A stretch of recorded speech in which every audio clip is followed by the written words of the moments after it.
The radio crackled, and Derek's voice cut through the wind like a knife. He fired me for refusing to bypass a safety protocol that would have killed us all. He thought he held the power because he signed the checks. He was wrong. I was 200 feet in the air, holding a 20-ton shipping container, and I decided to show him exactly what gravity and a Union man pushed too far could do. There is a specific kind of silence you only find at 200 feet. It's not a true silence, of course. The wind is always howling, battering the tempered glass of the cab like an angry spirit trying to get in. The steel structure of the crane groans and creaks, a metallic symphony of stress and tension that only an operator learns to tune out. But compared to the chaos of the port below, with the screaming engines of the semi-trucks, the shouting stevedores, and the constant clank of metal on pavement, up here, it felt like a sanctuary. I adjusted the controls, feeling the massive machine respond to the slightest twitch of my fingers. My name is Frank Mercer, but on the docks, they just call me Iron. I've been sitting in this chair, or one just like it, for 32 years. I know the rhythm of the port better than I know the layout of my own backyard. I know that when the tide goes out, the smell of brine and diesel gets heavy enough to taste. I know that the seagull nesting on the counterweight jib hasn't moved in 3 seasons. And I know exactly how much sway a 20-ton container creates in a 15-knot crosswind.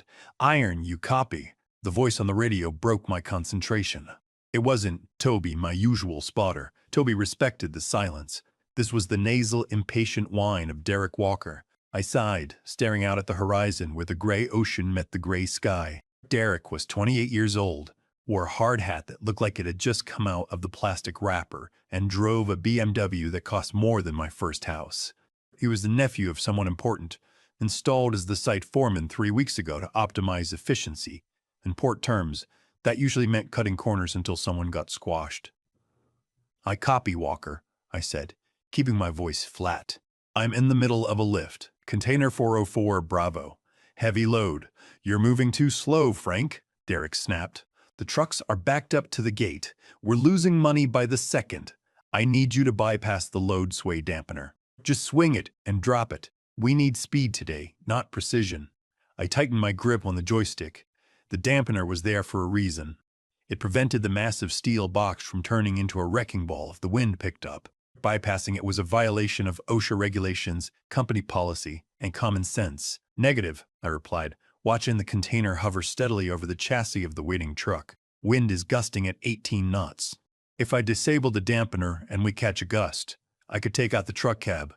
I'm not killing a driver to save you 3 minutes." "I didn't ask for your opinion, Mercer." Derek's voice rose an octave. "I gave you a direct order. Override the safety and speed it up." I looked down. From this height, the people looked like ants. I could see Derek standing near the loading bay, a tiny figure in a bright orange vest, pacing back and forth, waving his arms at the ground crew. He was a tourist in a land of giants, trying to command forces he didn't understand. "I said negative," I repeated, lowering the container with agonizing, deliberate precision. It locked onto the chassis with a soft thud. "I operate by the book. You want it done faster? Come up here and do it yourself." The radio went silent for a long 10 seconds. The wind buffeted the cab, rocking me gently. I took a sip of my lukewarm coffee from the thermos. I knew I had pushed him. Men like Derek Walker hate being told no, especially by men with grease under their fingernails. But I also knew the code. The operator is the captain of the ship. Up here, my word was law. Or so I thought. The lift was complete. I was swinging the boom back toward the stack, the giant magnet block empty and waiting for its next meal. The sun was starting to dip, casting long, bruised shadows across the shipping yard. It was usually my favorite time of day. The shift was almost over. The hard work was behind us, and the promise of a hot dinner was just an hour away. But the radio crackled again, and this time there was no whine in Derek's voice, just cold, malicious intent. "Mercer, bring the boom to a rest position," Derek said. "I've got 3 more containers on the manifest, Walker," I replied, checking my clipboard. "The Lady Jane sails at dawn. These need to be on the deck." "Not by you." "They don't," he said. "Bring the boom to rest. You're done." My hands froze on the controls. "Excuse me, you heard me. You fired. Insubordination. Refusal to follow a direct order from a superior officer." I'm marking it down as a safety violation on your record, too. Negligence. The audacity took the breath out of me. Negligence. For refusing to be negligent. You can't fire me over the radio, Derek, I said, my voice low and dangerous. And you certainly can't fire me for following safety protocols. The union rep will eat you alive. I already called the union hall, Derek lied. I could hear the smirk in his voice. Told them you were operating under the influence. Erratic behavior, slurred speech. I'm pulling you off the chair immediately. Pack your trash and climb down. Security is waiting to escort you off the property. My blood ran cold. It wasn't just a firing. It was an execution of my career. An accusation of drinking on the job, that would strip my license. I'd never work a crane again. I'd lose my pension. I'd lose the reputation I spent 3 decades building. He was destroying my life because I wouldn't let him break the rules. I looked down at the yard. I could see the security cruiser flashing its lights near the base of the crane. Derek was standing next to it, arms crossed, looking up at me. He looked so small, so insignificant, yet he had the power to ruin everything. "Did you hear me, Mercer?" Derek barked. "Power down and get your ass down here, now!" I looked at the control panel. The lights were green. The engine was humming a deep, powerful bass note. I looked at the exit gate, the single lane in and out of this section of the port. It was a narrow choke point, flanked by concrete barriers and deep water. "You want me to stop working?" I asked, my voice calm, almost conversational. "I want you off my sight," Derek spat. "All right, Derek," I said, "I'll stop working. But first, I have one last move to make." I grabbed the joystick. I wasn't going to rest the boom. I swung it hard to the left, out toward the stack of high-priority imports. The crane responded instantly, the massive arms sweeping across the sky. Down on the ground, I saw confusion. Men stopped walking. They looked up. They knew the shift wasn't over, and they knew that swing path wasn't toward the ship. "Mercer, what are you doing?" Derek's voice lost its arrogance, replaced by a spike of panic. "I said power down!" I ignored him. I focused entirely on the target. It was a 40-foot container, painted a dull, rusted red. It was sitting at the top of Stack 4. I knew this container. It had been sitting there for 3 days, flagged for special handling by Derek himself. He had been obsessively checking on it, yelling at anyone who went near it. I lowered the spreader. The twist locks engaged with a metallic clank that reverberated through the steel cables. I lifted it. 20 tons of steel rose into the air, hovering effortlessly. "Mercer, put that down!" Derek was screaming now. "That is not on the manifest, put it down!" "You fired me, Derek," I said into the mic, watching the load swing. "I don't work for you anymore. I'm just cleaning up." I slewed the crane toward the main gate. The single exit road was currently empty, save for a lone security guard who was looking up with his mouth open. The road was a bridge, essentially a causeway with a harbor on both sides. If that road was blocked, nothing came in.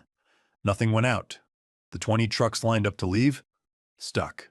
The delivery for the Lady Jane? Stuck. The delivery for the Lady Jane? Derek's precious efficiency metrics obliterated.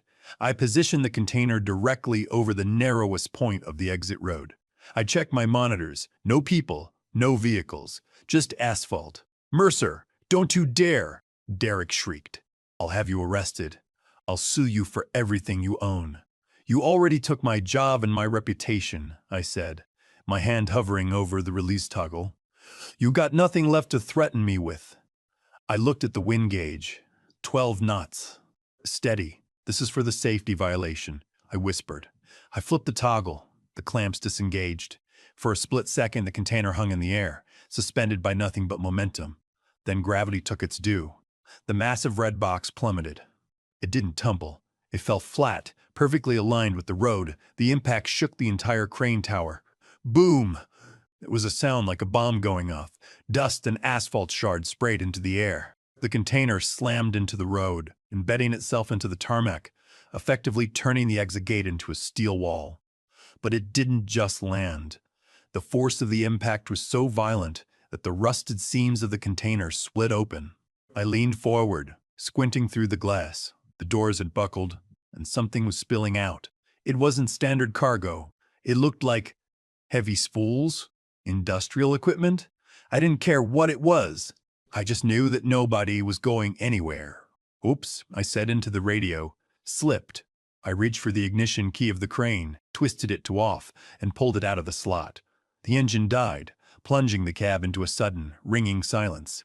I looked at the silver key in my hand, then I opened the side window. The ocean wind rushed in, cold and biting. "Mercer," Derek whispered over the radio, his voice trembling. I leaned out the window and tossed the key. It caught the light for a brief second before disappearing into the dark, churning water of the harbor 200 feet below. "Come and get me," I said to the dead air. There is a finality to throwing a key into the ocean that is hard to describe. It's a small object, barely 3 ounces of brass and plastic, but when it hit the water, the ripple effect was instantaneous. I watched it vanish. The dark water swallowed it whole, and with it, the only immediate way to move the massive Liebherr crane I was sitting in. These aren't like cars, you can't just hotwire them. The ignition sequence is digital and encrypted, tied to that specific fob. Without it, this crane was nothing more than a $2 million paperweight, a 200-foot steel statue giving the middle finger to the entire Port Authority. Inside the cab, the radio was still screaming. "Mercer, answer me. The sensors are showing a catastrophic impact at the gate. What did you do?" I reached over and clicked the volume knob to OAFI. The silence that followed was heavy, broken only by the whistling wind. I took a moment to look down at the havoc I had wrought. The red container lay across the exit lanes like a fallen monolith. Behind it, the line of semi-trucks was already growing. I could see the drivers climbing out of their cabs, throwing their hands up, walking toward the gate to see what had happened. The queue stretched back past the warehouse, all the way to the loading docks. The arteries of the port were severed. Nothing was coming in. Nothing was getting out. And then, I looked closer at the container itself. From my vantage point, looking straight down, I had the perfect angle on the damage. The impact had twisted the steel frame, popping the roof seam like a zipper. I grabbed the pair of high-powered binoculars I kept in my bag, usually for spotting ships on the horizon, and focused them on the split metal.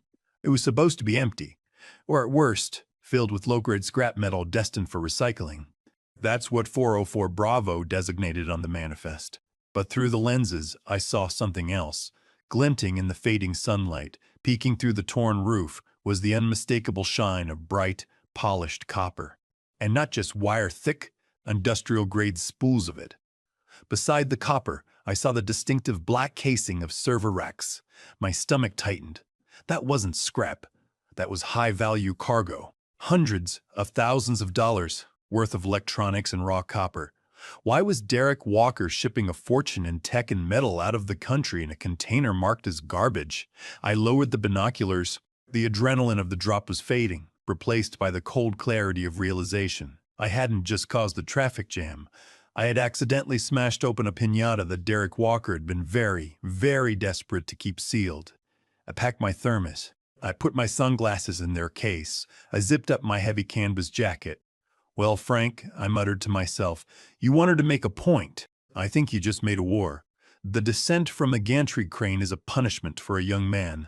For a 58-year-old with bad knees, it's a trial." I opened the cab door and stepped out onto the catwalk. The wind whipped at my clothes, tearing at my jacket. I grabbed the cold steel railing and started the long walk to the tower ladder. Every step rang out against the metal grating, a rhythmic clang-clang that marked my departure from the sky. I paused at the first landing, 50 feet down. My breathing was steady, but my heart was hammering against my ribs. Below me, the scene was turning into an anthill of activity. I could see Derek Walker running, actually running toward the crushed container. He wasn't checking on the safety of the drivers. He was trying to cover the hole. I watched as he frantically pulled the tarp from a nearby forklift and tried to throw it over the split seam, shouting at the confused security guards to back away. He was terrified. I kept climbing down, hand over hand, boot over boot. By the time I reached the bottom platform, 20 feet off the ground, a small crowd had gathered at the base of the crane. It was mostly the ground crew guys I'd known for years. Big Mike, the stevedore, Hernandez, the forklift driver, and Toby, my apprentice. They weren't angry. They looked awestruck. They were staring up at me like I was a ghost returning to Earth. I took the final steps and jumped the last 2 feet to the asphalt. My boots hit the ground with a heavy thud. "Frank!" The scream came from my left. Derek Walker was sprinting toward me, his face a mask of purple rage. He was flanked by 2 port security officers, but they looked hesitant. They knew me. They knew I brought donuts on Fridays.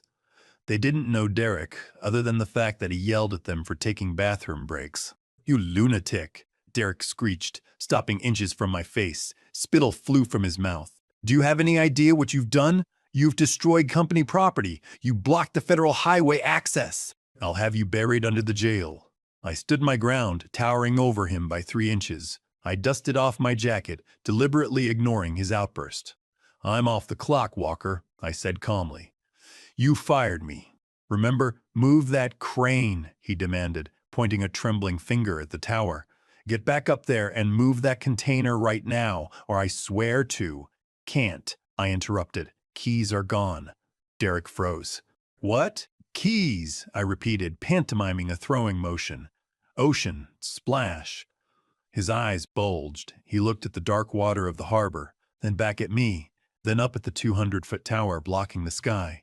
The realization hit him. He couldn't move the container, he couldn't move the crane, and he couldn't get the trucks out. "Arrest him!" Derek shrieked at the security guards. "Detain him! He's a saboteur!" One of the guards, a man named Miller, stepped forward. "Walker, we're private security, not police. We can't arrest him unless he poses an active physical threat. He's just standing there." "He destroyed the exit." "Accident," I said dryly.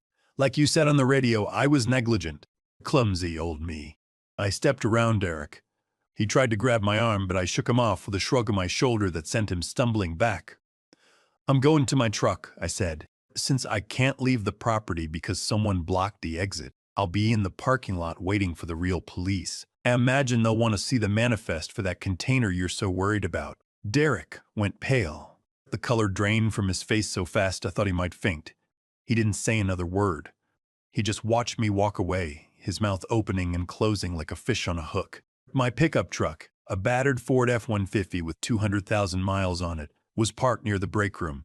It was trapped, just like every other vehicle on the pier. The container had effectively turned the port into a prison, and I was locked in with the warden. I climbed into the cab of my truck and locked the doors. The familiar smell of old coffee and stale tobacco was comforting. It was a little bubble of safety in a world that was rapidly going to hell. I pulled out my phone. My hands were finally starting to shake. The adrenaline crash was coming. I took a deep breath, forcing the tremors to stop. I had poked the bear, and now the bear was going to come for me with lawyers, police, and corporate fixers. I needed a shield. I scrolled through my contacts until I found a name I hadn't called in 4 years. August Clark. August and I went back 20 years. He used to be a structural welder until a trench collapsed on a job site in Jersey. I was the crane operator that day. I held the shoring wall in place with my boom for 3 hours, ignoring the foreman's order to evacuate while the fire department dug him out. If I had moved, the wall would have crushed him. I didn't move. He lost a leg, but he kept his life. He used the settlement money to go to school. He got into digital forensics, private investigation, the kind of stuff that makes corporate headaches disappear or creates them. I hit dial. It rang twice. "Iron," a gravelly voice answered. No pleasantries, no hello.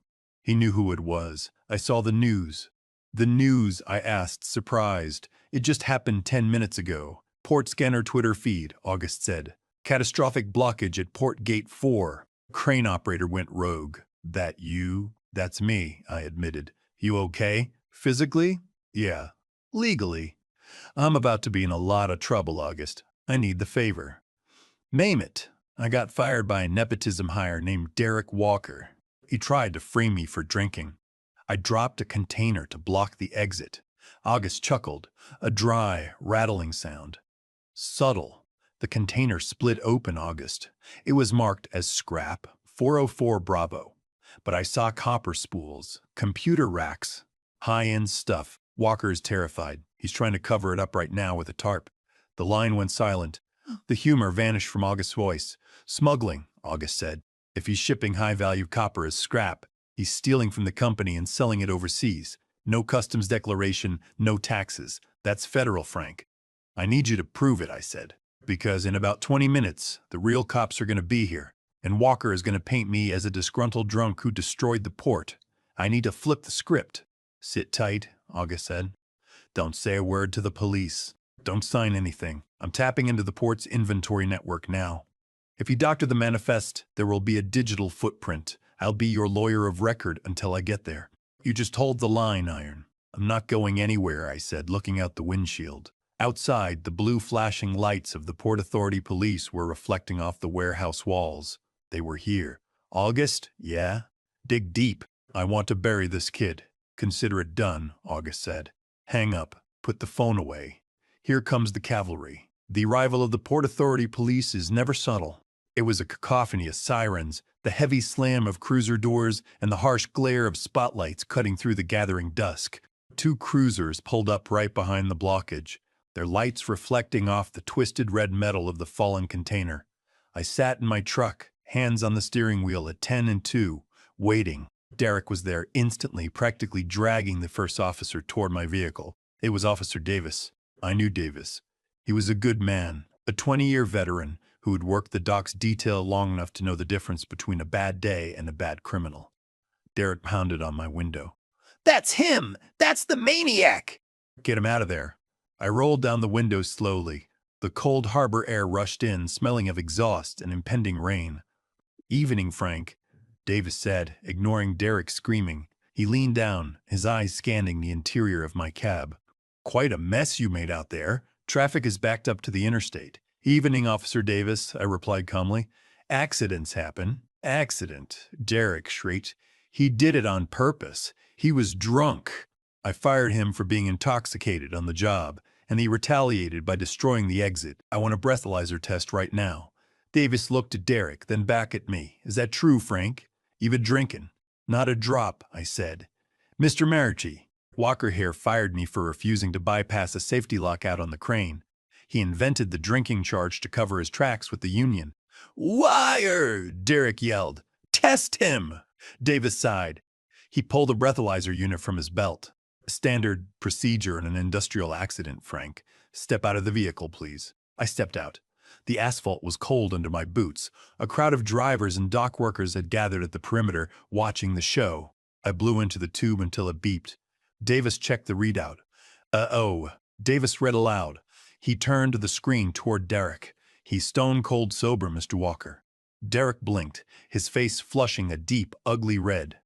He blinked, his face flushing a deep, ugly red. He must be on drugs then. Pills.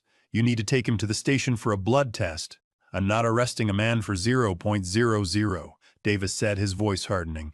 Now, about moving this container. We need a heavy wrecker. But first, we need that crane moved. It's swinging in the wind. I can't move it, Derek stammered. He threw the keys in the ocean. Davis looked at me. I just shrugged, slipped out of my hand while I was packing up. Terrible luck. Davis looked up at the towering crane, then at the blocked exit, then at the impossible traffic jam. He rubbed his temples. All right, if the keys are gone, we need a locksmith or a tech from the manufacturer. That's going to take hours. In the meantime, nobody leaves. This is unacceptable, Derek shouted.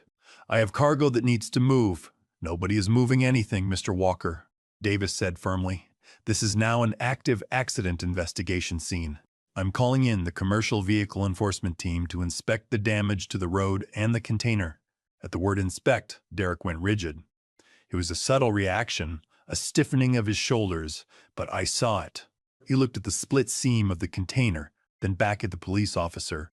That won't be necessary, Derek said, his voice suddenly dropping half an octave. It's just scrap metal, company property. I'll handle the cleanup internally. We don't need enforcement poking around. Roads damaged, Davis said, taking out his notepad. County property. They inspect everything. Procedure. Derek looked like he was about to vomit. I was allowed to return to my truck while Davis coordinated traffic control. I wasn't under arrest, but I wasn't free to leave either. I was in limbo. My phone buzzed in the cup holder. It was a text from August. Secure line. Call me. I put the phone to my ear, keeping my head down. I'm here. I'm in the system. August's voice came through, crisp and fast. Frank, you really stepped in it this time, but you stepped in something good. What did you find? I pulled the digital manifest for container 404 Bravo, August said. According to the official log submitted to the Port Authority, that box is filled with Class C recycled steel shavings. Gross weight, 18,000 pounds. The crane scale read 42,000 pounds when I lifted it, I said. I felt the weight. That wasn't shavings. Exactly, August said. But here's where it gets interesting. I traced the shipping destination. It's not going to a recycling center. It's tagged for a shell company in Malaysia that, according to my quick check, doesn't actually have a recycling facility. It's an electronics importer. I glanced out the window. Derek was pacing frantically by the police cruiser making a phone call. He was sweating, despite the chill in the air. So he's smuggling copper? I asked. Better, August said. I cross-referenced the company's internal inventory. You know that massive retrofit project on the north side, the one the company just finished? Yeah, the data center job. They reported a loss due to theft last week. $2 million worth of high-grade copper cabling and server blades. They claimed it was stolen from the site by gangs. The pieces clicked together in my head. Derek didn't report his stolen because gangs took it. He took it.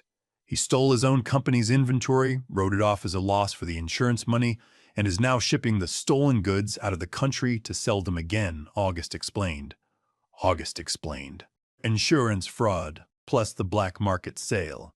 That container is the smoking gun, Frank. And I just dropped it right in front of the cops, I said, a slow smile spreading across my face. You didn't just drop it, August laughed. You gift-wrapped it. But listen to me, Iron. Derek knows that container is a time bomb. He's going to try to make a deal with you. He needs that crane moved so he can hide the evidence before the inspectors open that door. Do not let him move that crane. I can't, I reminded him. Keys are swimming with the fishes? Good. Keep it that way. I'm 10 minutes out. I'm bringing a friend from the district attorney's office who owes me a favor. Just stall him. Stalling is what I do best, I said. 5 minutes later, the knock on the window came. It wasn't the police. It was Derek. He had composed himself. The panic was gone, replaced by a slick, oily veneer of professionalism. He signaled for me to roll down the window. I lowered it 2 inches. Frank, he said. His voice was soft, almost friendly. It was terrifying. Look, we got off on the wrong foot today. He fired me for following the law, Derek, I said. I know. It's been a stressful week. Corporate is breathing down my neck about quotas. I snapped. I apologize. He paused, waiting for me to accept the apology. I stared at him. Here's the thing, Derek continued, leaning closer, his voice dropping to a whisper. This investigation. It's going to be bad for everyone.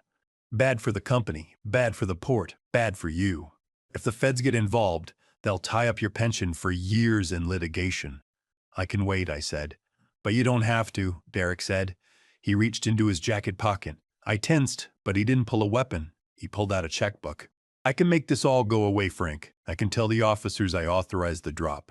A training exercise gone wrong. No harm, no foul. And the firing rescinded, Derek said quickly. You're rehired, with a raise. Hell, I'll give you a bonus. $10,000 right now. Just tell them you have a spare key. Tell them you can move the crane. Let me get my crew to clean up this mess before the inspectors open that box. He was desperate. He was offering me a bribe right there in the parking lot, under the floodlights. He thought everyone had a price. He thought that because I wore a hard hat and drove an old truck, I was hungry enough to eat from his hand. You really are scared of what's in that box, aren't you? I asked quietly. Derek's smile faltered. It's just scrap, Frank. The paperwork is a hassle. You know how it is. I know that 404 Bravo weighs 40,000 pounds, Derek, I said. And I know scrap doesn't sparkle like copper. Derek went still. The fake friendliness evaporated instantly. His eyes went dead. You don't know what you're messing with, old man, he hissed. You think you're a hero? I can bury you. I can make sure you never work again. I can make sure your wife loses her health insurance. That was it. He threatened Karen. I rolled the window up. Frank, open this window! Derek pounded on the glass. I'm talking to you. You take the deal, or I ruin you. I looked him dead in the eye through the glass, pointed at the container, and shook my head. No deal. Derek kicked my tire in frustration and stormed off toward the gate, pulling his phone out again. He was running out of time. Thanks to gravity, he had nowhere to run. The rain started, 10 minutes later, a cold, miserable drizzle that slicked the asphalt and made the flashing lights of the police cruisers shatter into a million blue shards. I sat in the truck, watching the tableau unfold. Derek was now arguing with two men in reflective vests who had just arrived in the state vehicle marked Commercial Enforcement. They had clipboards. Derek was blocking their path to the container, his arms waving wildly. I couldn't hear the words, but the body language was universal panic. My phone buzzed again. "August, I'm at the gate," he said. "They won't let me in." "The whole port is locked down. I see the flashing lights at the entrance," I said. "What now?" "Check your email," August said. "I just sent you a file." "What file?" "Did you know the new Liver cranes have internal cabin telemetry?" August asked, a hint of smugness in his voice. "They record audio and video for training and insurance purposes. It uploads to the cloud every 30 minutes. My eyes widened. I knew about the sensors, but I didn't know they recorded audio inside the cab. "You hacked the crane?" "I accessed the publicly available maintenance server using a default password that nobody bothered to change," August corrected. "Download the clip from 4:15 p.m., the firing, the order to bypass safety. It's all there." I opened my email. There was a video file attached. I clicked play. On the small screen of my phone, a grainy fisheye view of the crane cab appeared. I saw myself, looking tired but focused. Then, Derek's voice came through the speaker, tinny but unmistakable. "I need you to bypass the load sway dampener. Just swing it and drop it. I didn't ask for your opinion, Mercer. I gave you a direct order. And then, the kicker. I already called the Union Hall. Told them you were operating under the influence. Erratic behavior. I'm pulling you off the chair immediately." It was perfect. It was proof of the coercion, the safety violation order, and the premeditated lie about my sobriety. It proved malice. "You beautiful genius," I whispered. "Show that to Officer Davis," August said. "And Frank, the DA contact is with me. We're walking in. Tell the cops at the gate to let legal counsel through." I climbed out of the truck. The rain soaked my jacket instantly, but I didn't care. I walked straight toward the argument by the container.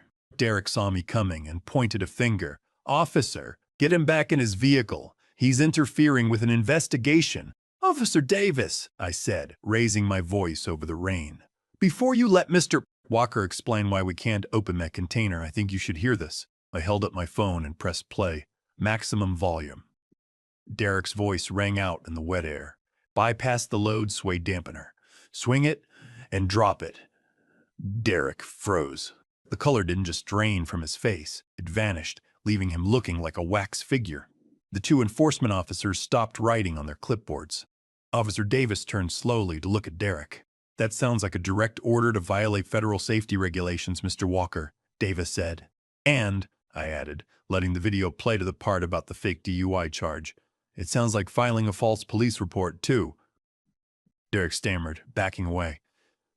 That's doctored. Deepfake." "You can't trust that. It's from the crane's own server," I said, time-stamped and encrypted. Davis took the phone from my hand, his face grim. "Mr. Walker, I'm going to ask you to step away from the container. Now." "You can't do this," Derek screamed, his composure finally shattering completely. "My uncle owns this site. You work for me." "I work for the Port Authority," Davis said, putting a hand on his holster not drawing, just resting it there. A clear warning. "Step away." Just then, a black sedan rolled past the blockade, escorted by a confused patrol officer. August Clark stepped out. He moved with a distinct limp, leaning on a cane, but he wore a suit that looked like it cost more than Derek's car. Beside him was a woman I didn't recognize, sharp features, trench coat, holding a briefcase. "August," I nodded. "Iron," he replied. He turned to Davis. "August Clark, representing Mr. Mercer. And this is Assistant District Attorney Reynolds. We have reason to believe that the container currently blocking federal transit is evidence of grand larceny and insurance fraud." Derek looked like he was about to faint. "Fraud? That's insane." "It's scrap metal." "If it's scrap," ADA Reynolds said, her voice cutting through the rain, "then you won't mind if we verify the contents. Officer, please open the doors." "No!" Derek lunged forward. actually trying to physically block the enforcement officers. Davis grabbed him. It wasn't gentle. He spun Derek around and slammed him against the side of the police cruiser. "Derek Walker, you are detained for obstruction of justice. Stay down." With Derek cuffed and pinned, the enforcement officers approached the container. The impact had already sprung the latch. They just needed to pry it open. One of them grabbed a crowbar from his truck. Creak, groan, bang. The heavy steel doors swung open. A mountain of scrap didn't fall out. Instead, 3 large wooden pallets toppled forward, spilling their contents onto the wet asphalt. It was copper. Thick, braided, bright orange industrial copper cable, still on the spools marked Property of City Data Infrastructure Project. And behind them, stacks of server blades in anti-static bags. The silence on the dock was deafening. Even the truck drivers who had walked up to watch were quiet. "Well," Officer Davis said, shining his flashlight on the spill, "that's the shiniest scrap metal I've ever seen." August walked over to the pile, picked up a loose tag from one of the spools, and read it. "Inventory ID matches the stolen lot from last week. Estimated value of this container alone? 200 grand. And looking at the shipping logs I pulled, he looked at Derek. "This is the 5th one you sent out this month."